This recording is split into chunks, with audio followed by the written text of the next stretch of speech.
Is he cracked up on yours? Yeah. Yeah.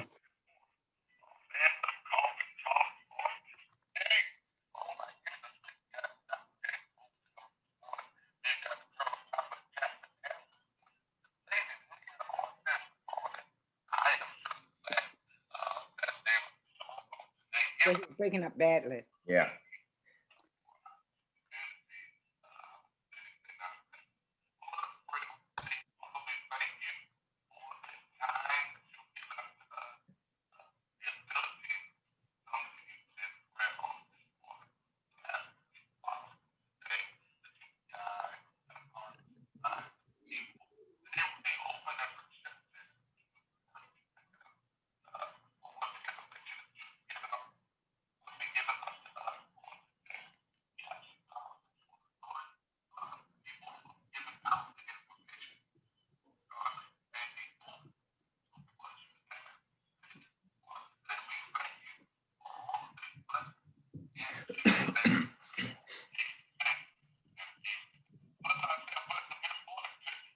Good morning. Hey, Bishop, I'm gonna try to come out. You're cracking up. Try to come out and come in.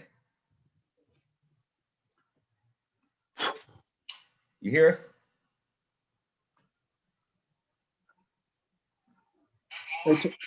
Oh, yeah. Is that better? Much better. Yes. Good morning. All right. Good morning to you, man. You doing all right? Oh man, every day trying to survive and then look into the events and see proof that we have two justice systems in the Chauvin trial. All right. Well, you guys are on the air this morning. Yes. Okay.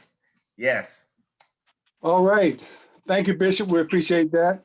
And good morning, everyone. Every day we rise is a great day to be alive. And welcome to the Seven Cities Forums of Hampton Roads presents Portsmouth Coffee Talk. And the talk of the town host, Leah Drake Stitt, Thomas Good morning, James Chapman, and Yeah. yours truly, James Slim Overton. Good morning, host. How you doing? Good morning. Wonderful. It's a great day. Yes, As the it Colonel is. says, it's a great day to be alive. Great Yeah. day to be alive. Every day we rise. You know that. Yes. But I hope you had a nice weekend this weekend. A little chilly, but you know, I'll take it. I will. Yes. That's for sure. But anyway, good morning, everyone out there in Radio Land on WGPL 1350 AM on your dial and those on Facebook Live. Welcome to Portsmouth Coffee Talk. And this morning we have special guests with us. We have Terry Lynn Williams, who's a school liaison for military children, and Loretha Stills, Portsmouth Public Schools Title I program. Good morning, ladies. Good morning. Good morning. Morning. Thank you so much for joining us this morning. Before we get started, normally we always have a sort of recognition of Portsmouth citizens, and Leah's gonna lead us off with that this morning. Well, this morning, I am really excited for the person we've selected for the Coffee Talk person to be honored on this morning. Not a Portsmouth citizen, however, has given quite a bit to the citizens of Portsmouth, and none other than Lavoris A. Pace. Lavoris was recently appointed the interim city manager of Portsmouth, Virginia. Mr. Pace has over 25 years of municipal and academic experience. His goals during the interim period as city manager included stabilizing the municipality, restoring partnerships with internal and external departments and businesses, fostering a more transparent relationship with media partners, and increasing employee morale. He has a sincere passion for Portsmouth and works to maximize every opportunity to benefit the citizens of Portsmouth, to align with the City Council's visions to be a prosperous, lifelong learning, safe, and friendly city. As the Director of Marketing and Communication, he implements the strategic marketing media plan, provides oversight to the city's advertising agency, and collaborates with internal departments and external businesses to create awareness of offerings, increase the return on investment, and positioning Portsmouth as a city of choice within the Hampton Roads region. In 2001, Pace was employed by Norfolk State University, hired as the Associate Director of Marketing. He ultimately rose to the position of Director of Marketing. In this role, he launched a regional branding campaign, wrote the marketing strategic plan, and reestablished the department as the university's in-house advertising agency that was responsible for design, media buying, emissions, marketing. Known as the logo guru in Hampton Roads, Pace has designed numerous recognizable logos, brands, and signatures for the city of Portsmouth, Norfolk State University, Portsmouth Schools Foundation, and the Hampton Roads Black Media Professionals. Throughout his career, he has received a Telly Award for a Portsmouth television branding campaign, an Excel Award for Norfolk State University print publication, a Savvy Award for the Portsmouth Corporate Graphics Identity System, and a Communicator Award from the Academy of Interactive and Visual Arts. Lavorius is a 1967 cum laude graduate of what university, James? Norfolk State. Norfolk State University. He also has a graduate certificate in public administration from Virginia Tech. And he also holds professional memberships in a variety of marketing, communications, and municipal government organizations locally and nationally. This morning, we would like to salute Mr. Lavorius A. Pace, who has done a phenomenal job as the interim city manager for the city of Portsmouth as he prepares to pass the torch on to Angela Jones. Am I correct? Angel Jones. So we want to salute Lavorius Pace this morning for the wonderful job he has done for the city of Portsmouth. And let's all recognize him and tell him what a great job he has done. Yes. And also he will be continuing in his position as Director of Communications of the City of Portsmouth. Wonderful. That's a good thing because he'll be very helpful and instrumental to in introducing our new city manager to what she needs to know about the city of Portsmouth. Exactly. Well, she has a good partner. Yeah, and I softly said Norfolk State, but let me say it loud. Norfolk State University. Norfolk State University. Behold the green and gold. Yes. Okay. Laretha's a Norfolk State grad. Yes, I did go to Norfolk State. Yes. Carolyn? I did a year at Norfolk State. Well, you're still a member of the Norfolk State family, okay? So James, we got 4 on here this morning. I attended Norfolk State too, but you know where my heart is. I know where your heart is. Yes. Yeah. Well, we're excited this morning here on Portsmouth Coffee Talk that we have 2 great young ladies from the Portsmouth community here to share information with us, and none other than Laretha Stills, who's a part of the Title I program, and she has the Parent and Family Engagement program. So a lot of times, a lot of people don't know what's going on in the city of Portsmouth. And I thought this was a good time for us to get that information out there because they are truly busy in the city with the parents and with the children in the Portsmouth Public Schools. And through my involvement with Laretha, she invited me to be a part of the Title I committee. I met Terrellyn Williams. And Terrellyn, which we should all know, but I did not know until I met Terrellyn, she is the liaison between the Portsmouth Public Schools and the military in making sure that the children transition as they move into our city, to prepare them for to have a mentor to work with them, a peer to work with them, so that they can transition easily as they move into the community. So I want to say once again, welcome to both of you. I know we have a wealth of information that we're going to share this morning with the citizens of Portsmouth, and I'm truly excited. And we're going to start this morning with Laretha, because Laretha, I want you to tell about some of the things that you have been doing along with your partners in the programs that we do for the Portsmouth Public Schools. Thank you, Ms. Steph. Good morning, everyone. Just a little touch on Title I. If you don't know what Title I is, Title I is a federal grant funded program, and it gives money to our schools. We have 12 Title I schools in the city of Portsmouth. And we give those schools funds that they'll be able to operate. And the funds are based on the economic status of that area. So what we do is we give the money to the schools, they use it for the schools, and then our office is in charge of parent and family engagement. And what we do is make sure that we get out to our parents, make sure that their families are engaged in different activities that's going on in the city.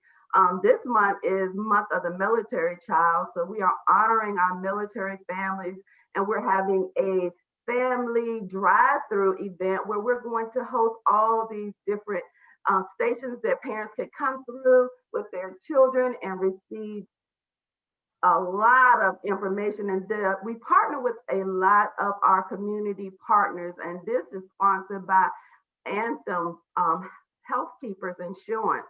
So they're going to be funding this event for us. And when the parents and the students come, they're going to receive dinner that night, and that's all paid for. We work very closely with our community partners, making sure that they know what's going on in the schools, and our families know what's going on in the community with Portsmouth. So that's where Miss Williams comes in, and she does a lot of work with our military families, getting them settled, making sure they have all the things that they need when they come into the city. Then she works with our parent and family engagement liaisons at all of our schools. All of our Title I schools have someone there, which is the parent liaison, which works with the families to make sure their needs are met. Whatever they need, any type of assistance, any type of resources, they direct the parents.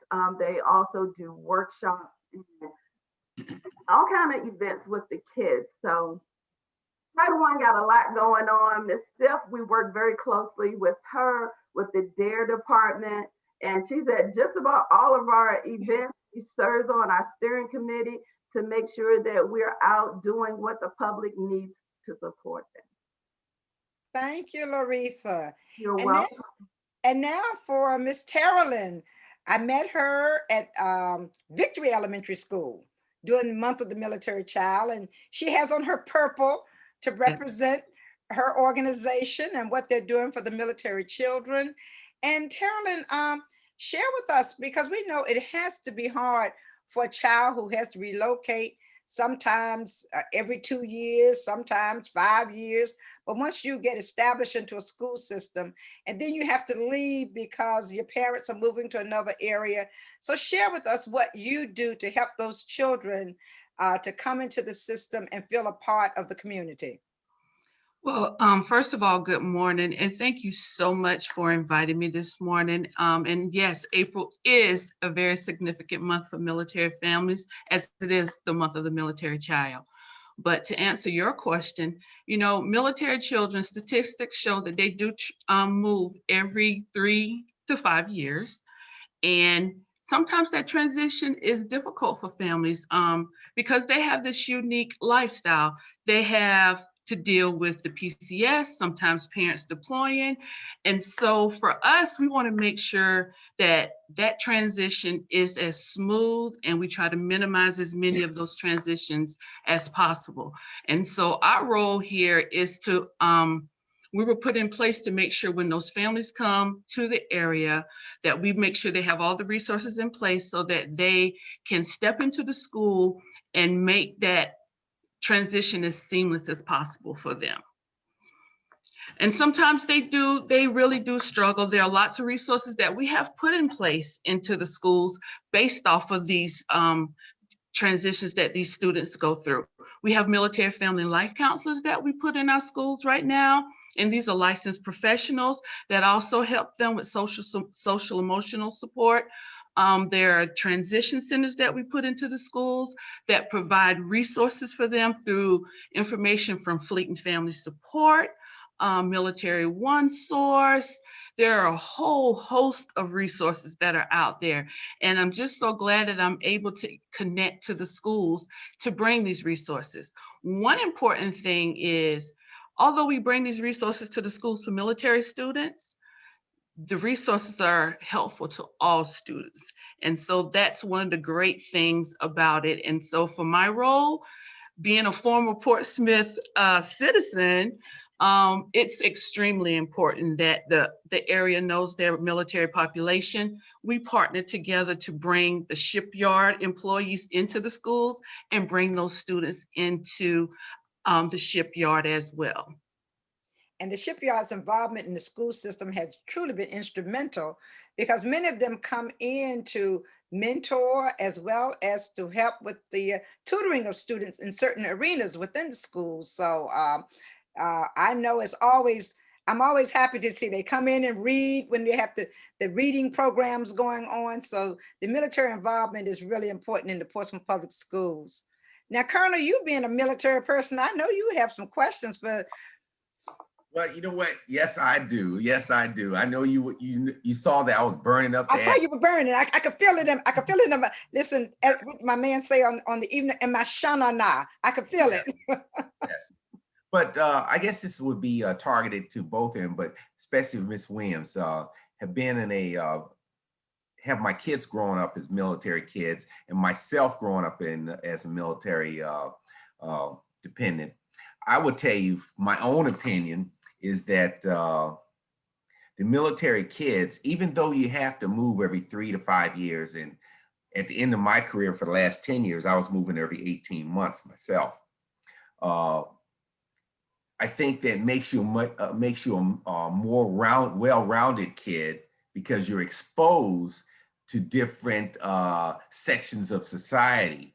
And I think that brings out strength for when you go off and after your K through 12 career is done, that you're ready to go out in society, because I have experienced others that if I grew up in just that one sort of town per se, that's all I know. And so, so I have that piece. And so what's your experience with that?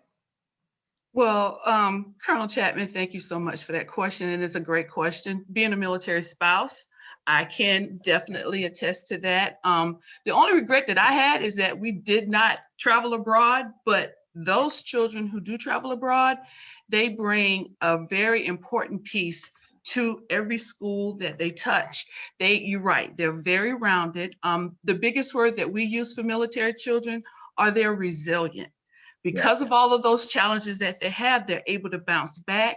Research has also shown, because of their cultural and diversity and being exposed to the entire world, some of them, that when they're in a school, they bring knowledge, they bring experience to the school, and then also with their academics, they're really, even though they travel a lot, really grounded, and they're the ones that bring that academic piece coming from various cultures to the community. And children love that. When they're in one stationed area and then they meet these children who've traveled abroad, they get the experience outside of their own community through these children. And so it is very exciting. The other piece is that, I wish they would bring, and I know the pandemic cut down on the traveling of all students. And I knew when I was coming up, we had the field trips to Washington, D.C. and had field trips here and there. You could look forward to 2 or 3 of those field trips. What gave you a cultural and a educational piece that we have missed in our school systems, that some people say we don't need it because it costs too much, but that's not forward thinking. Right. And I look at my even my grandkids now. I've tried to expose them because we've taken them to family trips. Yes. And even my grandson would say, "Oh yeah, we took 3 years ago. We went to China." And we went to Thailand, and we've been to Australia. And so those type trips are just educational pieces that it's money well worth spent. And I think that our parents of today need to get into that idea that our America is a global entity, and we actually live in what I call the salad bowl of of the world, because we are all mixed in because of the traveling, because of, airplanes and everything else. And so we need to get out there and experience the world. I absolutely agree. Yes. Yes. And the pandemic has changed a lot. Yeah. But if I could take one positive aspect of that, just like we're here talking together face to face, this platform has allowed us to be able to speak. Children can meet children in other countries. And it is a way to kind of, again, leave your community or yourself for a little bit and kind of experience children in other cultures. That's some of the things that we do at our installation, that we will connect with other students at other installations, CONUS and OCONUS, and that's overseas and here in the United States. And so they do get to still get a little bit of that cultural awareness from that piece. Yes. But for Ms. Fields, I'd like to ask, I can imagine coming back the first year of school and the teacher says, Tommy, what did you do over the summer? And well, I went to Virginia Beach, or I went to Disneyland, and little Freddie says, "Oh, I was in Australia." My thing would be Families do get to teenage. visit a lot. Yes, how about that? My thing would be the when the children get in, or the younger students get into the teenage years, which are the most formative years, and when they really start to form relationships, the little boyfriend, the little girlfriend, or the sister group, or the boys group, that has to be harder for them, when they have to leave every 3 years or leave one of their established best friends. Is it something special for the teenagers who might have it especially harder than some of the younger kids? Yes, we have what is called our youth sponsorship program.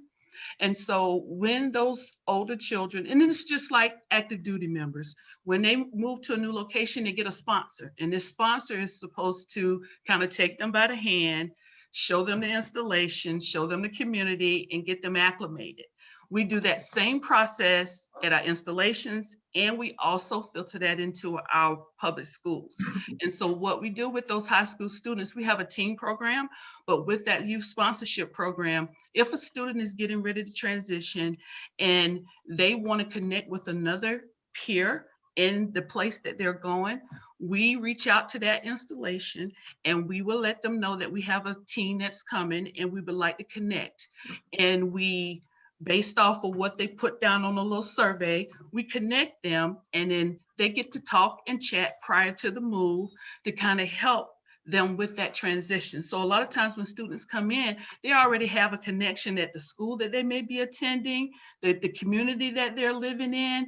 And so while they still can stay in touch with their peers from the previous school, they already have some form of connection prior to moving to the new location. And let me just say one thing, James. Go ahead, James. Let me ask something about the Title I program. Yeah. I saw something concerning, and we'll get to the students too, but I saw something concerning about the teachers can, if they teach in there for a certain amount of years, they get some sort of a loan forgiveness. Is that still something that's a part of the Title I for the teachers? I don't think that, I'm not sure if that has to do with Title I. I know there is a program out there like that for the loan, but I don't know if it's affiliated and they have to work in a Title I school. I'm not sure. Oh, okay. I can probably answer that question for you, James. Okay. Well, under the last Secretary of Education, overall, that program for loan repayment for a teacher or anybody that fit that criteria was so that faucet was so cut down that it made it virtually impossible to for anyone to get loan repayment under that program. And so least us not forget what voting counts. You had an administration that was there before and a whole party, meaning the old Republican Party, that was against those kind of programs. And you'll see, if you even look at Title I, they were even against Title I because it helped out people of color. And so that fosters, so all those programs, if Mr. Trump, and I hate to even mention his name, had won another 4 years, Title I spigot, even though it's federally mandated, probably would have been cut down to a slow trickle. So yes, that Betsy DeVos Pertnier killed that program, and now even though it's under 100 days, Joe Biden and this legally and elected administration is trying to revive it and put life back into that program of loan repayment for those teachers that work in low income and or areas that need help. So yes. Okay, Laretha, Coming getting back. back to parent engagement, I was so excited when I learned about all of the parent liaisons that you all have in the schools. We And have, I am truly amazed at all of the creative ways they have come up with to get parents engaged with their children in their education, right from that family paint night was just amazing. It must have been about 100 kids and parents at the family paint night. And then they have parent and student dance contests at another school. And there's so many activities going on to get the parents involved. And you also partner with a number of organizations out there. So share a little bit about that. yes, yes, yes. Even during this pandemic, the liaisons, which we have one assigned at every one of our schools, including our elementary schools, all the way through our high schools. And that's what their job is to connect with the parents and stay engaged. And they have been so creative. I mean, oh, we've had some, like you said, paint nights. We even have a Black History, a drive-through museum that the parents were able to stay in their cars, drive through, and read on our Black history. We've had drive-throughs. They have been very creative in supporting our families even through this pandemic. I have to say, hats off to that team and all the hard work that they've done. They provide an event or a workshop for their parents every month at the school. So whatever school that your child is attending, make sure you connect with the parent and family engagement liaison there and find out what's going on at your school, because they have some creative and exciting things for our families. And they partner with the community every month to make sure something is going on. And if the families are in need, they provide resources to those families so they can have that support. And that's really important. And like Ms. Williams said, when those families move into the area, the liaisons already know that those students are in that school, so they can reach out, let her know that they're new. So that's a great partnership that we have with her, and we appreciate that a lot because she partners with our liaisons, she meets with them, she has meetings with them. She serves on our steering committee, so she can keep us abreast on what's going on. So that's the thing that we want to make sure that everyone know, that we're here to support our families and everything that they need. And the food bank has been crucial in Oh, making we sure have, that parents get yeah, fresh vegetables and fruit regularly. yes. We right now with the food bank of Southeastern Virginia, we have a food distribution going on at least once a month. Most of the times it's 3 times. And with the military event that's coming up next Thursday, April the 29th, they are one of our sponsors. So when the military families come out, they will receive a bag or 2 of fresh produce. They just drive through, they're able to pick it up. And they switch right over during the pandemic that we just have drive-throughs. They don't even have to get out of their cars. So what we do is we look and see where the need is in our area, and we set these food banks up. And it's normally about 3 a month that we have. The liaisons contact their parents. They post it on Facebook. They do phone calls. We post it on our website to let parents know, if you need support in food, we're here. So yes, the food bank has done awesome. It's a grant that they have. It's called Healthy School Market, and they partner with the school system to provide fresh produce for our families. If I can, I just want to say that Ms. Laretha Stills has been one of the greatest assets for me and my program in Portsmouth schools. I tell you, and when they put parent liaisons in every school, that has truly been tremendous. And so it is an avenue for me to send resources out. Anything that I get, I push it out to them, and I know it's going to get to our families. Also, too, with the connection to the food bank, a lot of people think that military families, because they're military, oh, they have this money, they make all of this money and don't need it. I will tell you, our families, especially those E1s through E4s, they struggle.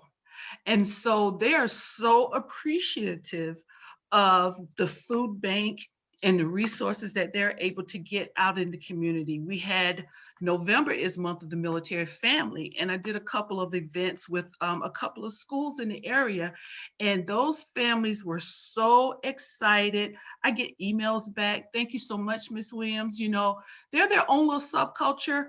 They can be struggling and they don't like to talk about it. Mhm. And so, even in my role and what the school is doing, we try to let these families know there's help out here. All you need to do is just ask for it. And so when we can bring those resources again, when they bring it to the military families, we pay it forward. We want to give resources in those schools that not only support the military families, but all of our students. And I will tell you this, coming from Portsmouth, and I'm just going to be a little candid here, not always people want to stay in Portsmouth. Right. My role is to speak on all of the great things that Portsmouth has to offer. The A lot STEM going on. program over here in Portsmouth is top notch. Mhm. So top notch that I've talked with Miss Laura Nelson in the science department, and we had a great big STEM event over at our Scott Center Annex prior to the pandemic, and brought in over 700 fifth grade students in for 75 touch points, hands-on STEM activities. And this is something that we're excited to bring back as soon as we're back to our new, somewhat normal. But anything that I can bring into Portsmouth and enrich this whole entire community and our families as well is the reason why I'm here. I wouldn't have a job if it wasn't for that. And so thank you so much, Ms. Stills, for all Awesome job. and helping us to Ms. be Williams. recognized. It's because of you and your team, along with the Portsmouth and the administration, Dr. Bracy, everyone, Dr. Wynn, Dr. Cromartie. They're the reason, and you all are the reason why this program has become what it is. And I thank you all for that so much. We appreciate your partnership. We really do. You do an awesome job. Every week we receive emails from her. She shoot them to our liaisons, and those liaisons are able to get it out to our families. So we appreciate you, Ms. Williams, and all that you do to keep our families informed in the resources that you offer our military families. It makes a difference. And that's why I thought it was important to have both of you on, because if your child is not in a Title I school, you may not know of the great things that are going on in the city of Portsmouth public school system. And I mean, they keep the DARE program busy. They keep us busy. There's always something that one of the liaisons have put together. I know there was a movie night planned for one of the schools this week, but they had to cancel that out. But John Tyler, yes. so many great things for the parents and the kids to keep them involved, keep them engaged. And, and it's good to see the parents in the schools and actively participating in And programs. engaging what's going on. Now, let me clear that the Title I schools are only in our elementary schools, which we have 13 elementary schools, but 12 of them are Title I. But then we also have liaisons in our other schools. That's true. As well. So in the high schools, we have one, in our middle schools, and also in our preschools, we have a liaison. So the Title I is our elementary schools, and we have parent and family engagement in our Title I schools with liaisons. But just to clear it up, that the Title I schools are only 12 of the elementary schools. but all of our schools have liaisons.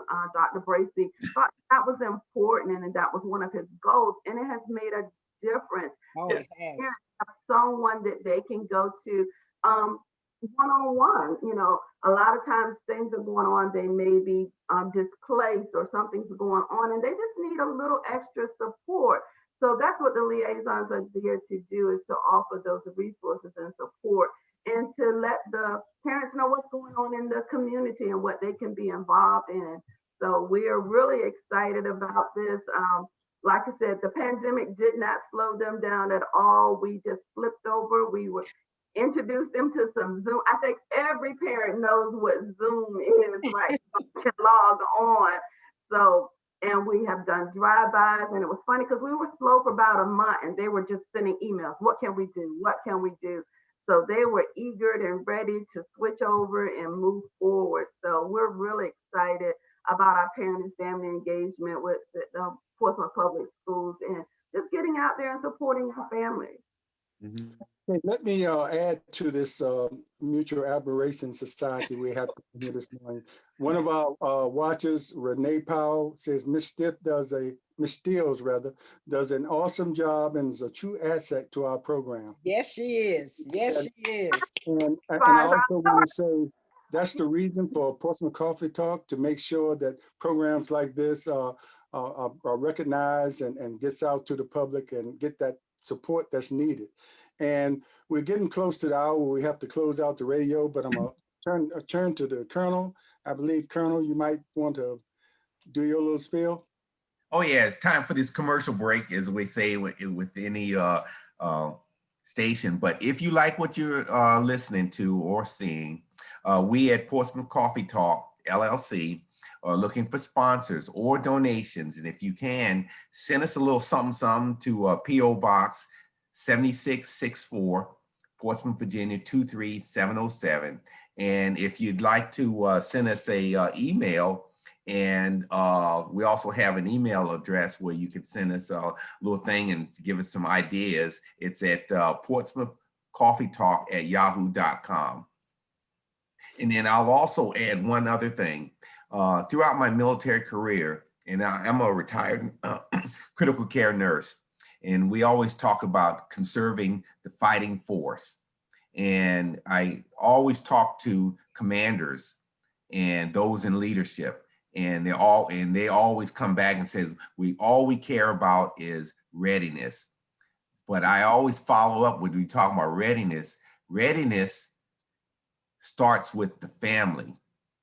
And if the family is not strong, then your readiness is not there. So I'd like to thank both of y'all that for what you do for readiness, because you are conserving the fighting strength of our nation. And that's all I got to say for that. Well, Okay, I will do kind of want end just 1 minute. I just want to end the program on the radio, and we'll extend it over to the Facebook Live portion of it, Ms. Steels, and you can continue.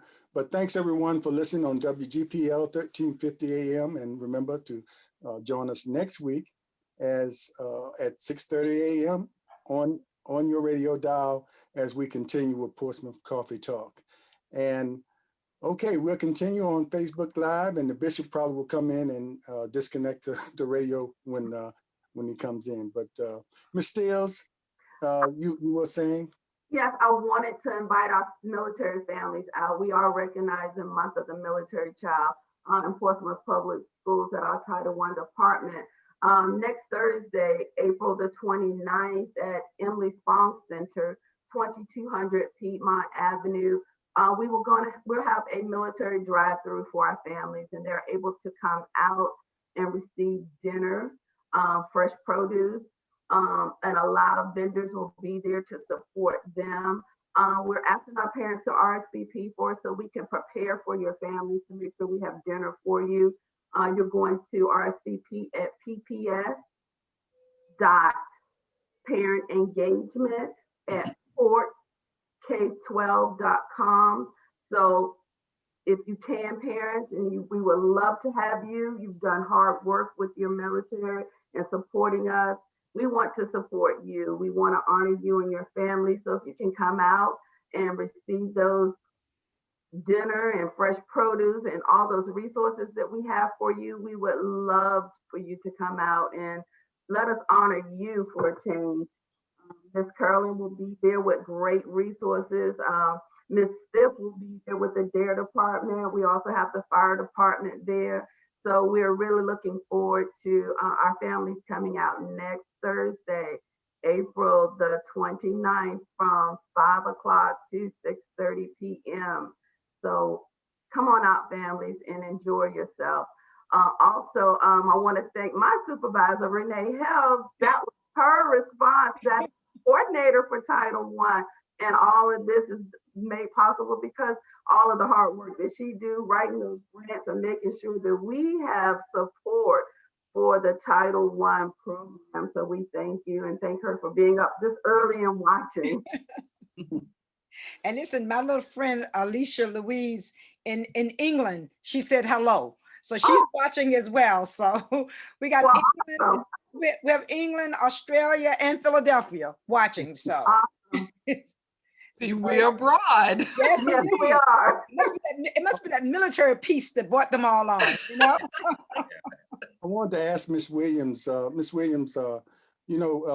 the military, and Colonel, you probably can chime in on this as well with your experience. With the military, making those moves, like you said, every 3 years to 5 years. And Colonel, you said your last years, it was 18 months, but a lot of that was done, by yourself. But, moving from different school systems, with some of the children, the different curriculum requirements or something like that, they either far advanced or they might be behind. So, and then I think about preparation for college. How does that hinder or help them? I'll just say, how does that hinder some of the students, and what can be done to make sure that they don't fall behind? Great question. And all of the above. Yes, some of them it helps, but definitely it does hinder. And let me just say before I get into that, Virginia has taken the lead in supporting military families. We actually are ranked #1 with the highest military population at this time, outranking Texas. So there are just some demographics, nearly 80,000 military connected children in the K through 12 school system. And that's not counting your private and all of that. That's just 80,000 there and 41,000 right here in the Hampton Roads area. So that is how we get a lot of resources from the Department of Defense, Department of your Navy, and all of your other branches because of that military population. And with that said, we have what is called a Military Interstate Compact Committee, and they meet in Richmond. And to get to your question, it is a compact that came about called the Military Interstate Compact. And this compact now has been adopted by all 50 states. And what it is concerns that parents have had or students have faced. They have come together and put some guidelines in place that hopefully school districts will kind of abide to or utilize to support these families. Is to help level the playing field. So a prime example to that would be if a senior was coming in from another state and they were due to graduate that year, and they came at the beginning of that school year, but they come here to Virginia and they don't meet the qualifications to graduate here from Virginia, or they're told they need to take additional SOLs to catch up, like 10th, 11th grade to catch up.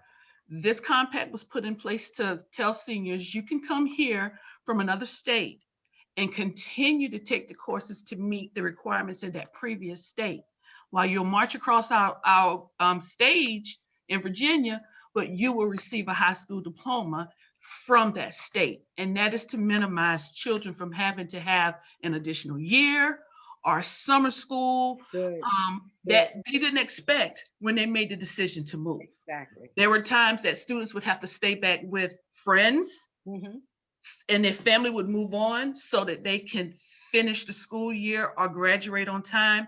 These things have been put in place to support those families in that manner. They've also supported those specialty programs. I know right now, because I support Portsmouth, Suffolk, and Isle of Wight, there are specialty programs, applications coming up for next year, like in your medical programs. These students are now allowed to apply for those as long as they have orders in place saying that they are coming here to apply for those programs, so that they can come in and still and be in those programs and not miss out on it because they didn't quite meet the deadline of being here in the state. So those are some ways that they level that playing field so that students can continue to progress without having to have that regression, because it was very stressful. Parents took that to the council. It was very stressful. We had one student who was told she had to take at least 6 SOLs in Wow. order to catch up to graduate with an advanced diploma here in Virginia. They don't ask for that. So, and it's not fair. And so those provisions have been put in place to protect and support those families. Good. So you said Virginia took the lead. So there are some states where that still is an issue, where children or students might have to take, 3 or 4 SLLs in order to graduate or Yes. continue another year. Yes, sir. And what I tell you is because the compact is out there. If the school districts are not aware of it, if parents are not aware, it's about the education component. Once they see something in writing and know that their state has adopted this, the schools are really, really, they're really friendly and coming around and supporting. It's just, they need to see it in writing. It's not that they don't want to, this is what we know our guidelines are, and this is what you have to do. And because these families know about that compact, that's when we get the calls. Ms. Williams, the school is telling me this. I'll give you a perfect example right here in Portsmouth. We had a family who moved here. This young lady was a junior. And so she was going over to, I think it was Churchland High School. And that was being told she was not able to take a particular course. I can't remember what it was. She had the course in another state, but it wasn't recognized here by the council. And when the parent called to find out, it was just a simple phone call to the school. And when they looked and saw it, that counselor was on it. That school counselor was on it. She said, oh yes, we can accept this. And so now the student does not have to take this course over, because that's what she was being told. And then because of that compact, and that parent mentioned that made the counselor want to look into it, and she was able to support. And so that took a huge weight off of that parent and that student's shoulders. So yes, when they're aware of it, they will comply. Wow. It's a good point. Good point. Slim, you talked about military kids, and I'll talk about my last job in the Cadet Command, where I ran the healthcare recruiting for the Army. And before I got there, it took 600 scholarships, 4-year scholarships, for them to spit out or to graduate 200 nurses.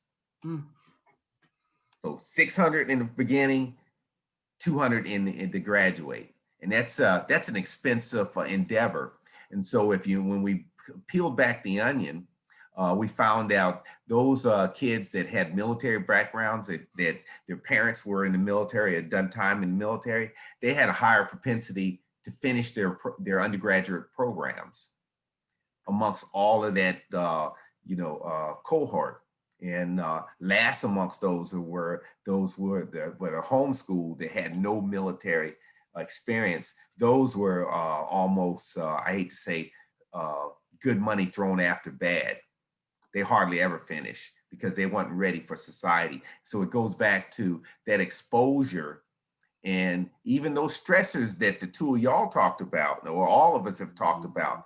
Yes, those military kids have those stressors throughout their lives, and so they're ready to deal with what society is going to throw on them in the future. And so I just want to add that point to it.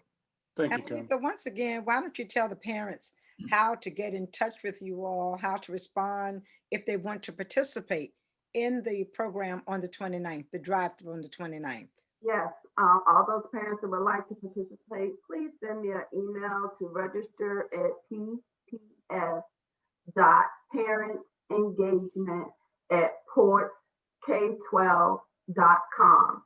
Or you can give me a call at area code 757-393-8392. Again, we would like for you to register if possible today so we can go on and order the food that we need to cover all of our families. And also, if we have families in our Portsmouth Public Schools that need the support of Ms. Carolyn with the liaison, reach out to your school liaison and they will be able to connect you with her and find out all of the different military events and support that's there to offer. She has communication with our liaisons every week. She is diligent, send those emails and let them know all the things that are going on. So if we have families in our Portsmouth Public School system, they would like to be active and get engaged and do activities and just or need support, reach out to your school liaison. Each school has one. They will be able to contact you with Ms. Smith and get things going. Yes. And if you want to reach out to me, you can email me at Terralyn, TERRILYN .Williams, WILLIAMS @navy.mil. And my phone number is 757-805-2963. That is my work cell. I do want to give out one resource that I think is beneficial. It's a free online tutoring, unlimited. It's called tutor.com. So if there are any military families out here, if you're active duty, your dependents K through 12 can have unlimited access to free tutoring. It's not FaceTime, but it is a live tutor. tutor.com. And right now during the pandemic, any DOD civilian dependents has unlimited access to that as well. And so I wanted to put that out there because I know right now during the pandemic, tutoring support is really important. Yeah. And so utilize this service while it's available to you. DOD civilians, it is important. I know a lot of times I get calls and unfortunately I can't support you, but if you work now at a military installation, a government installation, you can utilize this unlimited access of tutoring for free. So for those of you who are just coming on, this morning, Portsmouth Coffee Talk, we have Laretha Stills and Terralyn Williams, which is the partnership between the Portsmouth Public Schools and the military. Because as we know, the month of April is the month of the military child, which is established by the Department of Defense in 1986 to recognize and celebrate our military children who are often referred to as our youngest heroes. And it's important that we get that information out there and we let the public know that there are great things going on in the Portsmouth Public School system with the military, not only with the military children, but also Terralyn has been active in getting military individuals to come into the school, to read to our children, to tutor our children. So it's a great relationship in this Portsmouth military town. So I want to say thank you to both of you. I just needed to remind, someone was asking about the program and it's about the month of the military child, as well as the family, parent and family engagement program, which is chaired by none other than Laretha Stills and all the great things that they're doing in the Portsmouth school system as well. Thank you, Ms. Steph. We really appreciate you. Well, we appreciate both of you, believe me. Oh, yes, we do. We do. And we like to say, I think in June, we here at Portsmouth Coffee Talk are going to focus on making sure that we recognize the great things that our students are doing, especially during that graduation month. And we're going to continue that all year, but June is going to be a special focus for us. And we hope to also partner with you two to make sure that people in the Title I program and in the military program are recognized for their excellence. We need to make sure that we tell our own story, because it's Exactly. not always told No. like it should be. And we have people, students excelling and going to our HBCUs and other schools, and no one knows about it. They just know what they see. They see those snapshots or those mug shots on the evening news, and we need to make sure we tell our stories. And we're dedicating June to do that. And we appreciate and we hope to continue to keep dialogue with you two in order to make sure that we pull people from you all programs as well. So you all can let us know who we can feature as far as students doing great things. We appreciate that. And Leah, before we winding down, but for those people that's just coming on, can we feature our citizen today? Our citizen of today for Portsmouth Coffee Talk is none other than our very own Lavoris A. Pace, who was recently appointed the interim city manager of Portsmouth City. Mr. Pace has over 25 years of municipal and academic experience. His goals during the interim period as city manager included stabilizing the municipality, restoring partnerships with internal and external departments and businesses, fostering a more transparent relationship with media partners, and increasing employee morale. He has a sincere passion for Portsmouth and works to maximize every opportunity to benefit the citizens of Portsmouth, to align with the City Council's vision to be a prosperous, lifelong learning, safe, and friendly city. As the Director of Marketing and Communications, he implements the strategic marketing media plan. He provides oversight for the city's advertising agency and collaborates with internal departments and external businesses to create awareness of offerings, increase the return on investment, and positioning Portsmouth as a city of choice within the Hampton Roads region. In 2001, Pace was employed by Norfolk State University, hired as the Associate Director of Marketing. He ultimately rose to the position of the Director of Marketing. In his role, he launched a regional branding campaign, wrote the marketing strategic plan, and reestablished the department as the university's in-house advertising agency that was responsible for design, media buying, and admissions marketing. He's known as the logo guru in Hampton Roads. Pace has designed numerous recognizable logos, brands, and signatures for the city of Portsmouth, Norfolk State University, Portsmouth Schools Foundation, and Hampton Roads Black Media Professionals.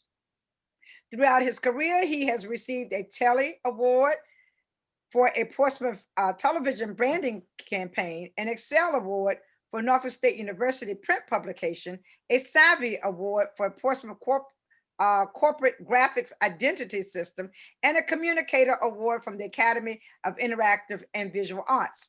Lavoris, a 1987 cum laude graduate from Norfolk State University. He also has a graduate certification in public administration from Virginia Tech.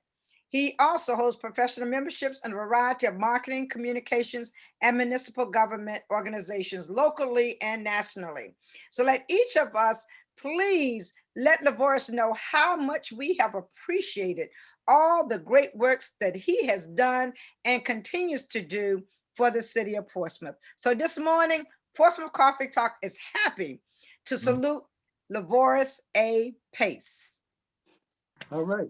And I might add that although he grew up and born and raised in Smithfield, Virginia, he got to Portsmouth as soon as he could. As soon as he could. He And when he got here, he stayed. Excellent job of keeping the ball rolling while the city council was looking for a replacement for then retired city manager, Dr. Lydia Patton. So I personally thank him as well. So yes, we want to thank you again. If anybody else has any more comments or ending comments from the host or our guests, please do so now. I'd just like to thank our guests for what you're doing now and what you're going to do in the future for our society, because the impact, you just don't know what the impact you have, and it's going to be long lasting for decades to come. It is. I just want to say thank you for having us on. We really appreciate you guys are doing positive things and getting the word out to the residents of Portsmouth. So thank you for allowing us to be your guests today, and we really enjoyed being here. Wonderful. Just ditto that. I definitely want to thank you for inviting us out. Talking about Purple Month of the Military Child and Purple Up Day, which is what I'm Purple Up. wearing.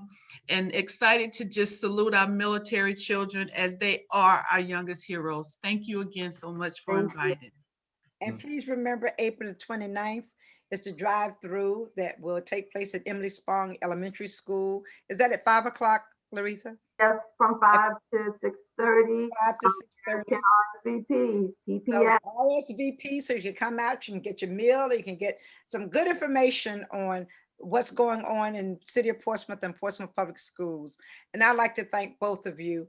You all are amazing. I've truly enjoyed working with both of you, and I look forward to our future activities and joining your committee as well, Carolyn. Okay, so, Thank you. Thank you. so it's been great. And thank you, host. Y'all continue to do amazing things. I'm just so proud of both of you young men. Oh, thank you, young lady. Thank you, thank you, thank you. And Following once your you lead. get- go ahead, Colonel. I said following Leah's lead. Indeed. And ladies, once you're a guest on this show, it's always an open-end invitation to come back and give us updates and share more information with us throughout the year. So we appreciate Right. you coming back. And And we have some amazing things going on. Let us know so we can yes, get you back out here, so we can get the words out to the community. come and join us and also be the talk of the town. Amen. Yeah. And then we'll decide on who will get a Portsmouth Coffee Talk mug.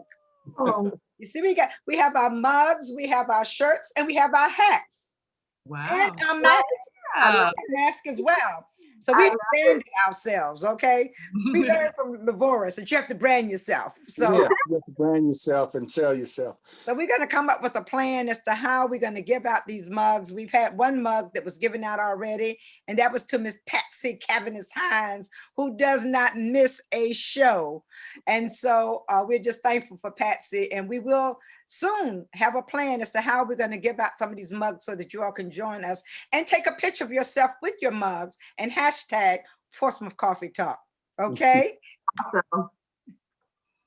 Okay, and thanks again. And next week, Leah, we're having our guest will be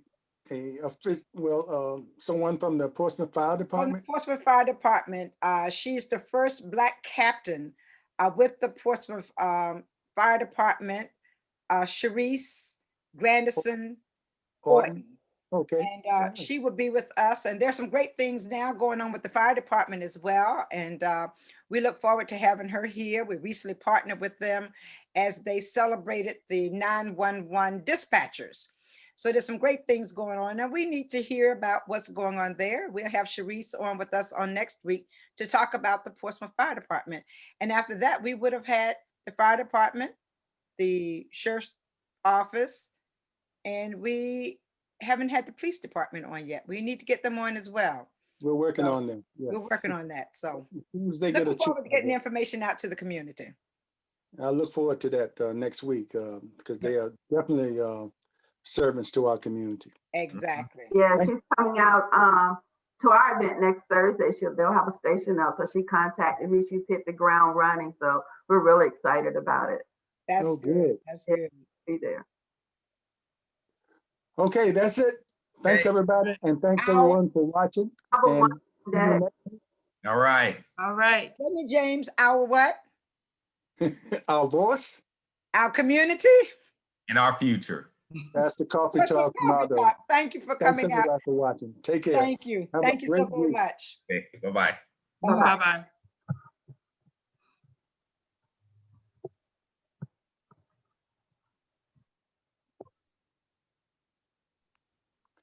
Leah, are you recording? Let me It's still live. turn the recording off. Wait a minute.